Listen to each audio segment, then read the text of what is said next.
How to edit captions in ClipChamp. Well, hello everybody, welcome to the channel. In this video today, I'll guide you through the steps on how you can edit captions in ClipChamp.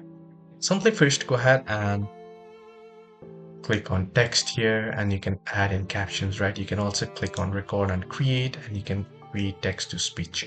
But if you want to add captions, click on text and go ahead and click on text. You can see the text styles. You can click on see all. You can see the titles. If you wish to add, you can choose anyone and you can go ahead and click on add to timeline, and now you can go ahead and it should be placed on your timeline. As you can see here, you can edit the duration of it here, edit duration, and I can set it to 70, and you can see the text box here. Now you can go ahead and edit it however you want. So I want to write hi, hello.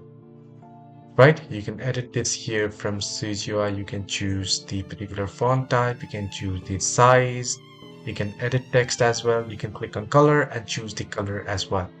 So this is how you can edit captions in ClipChamp. Hope this video helped you. Do like and subscribe as well.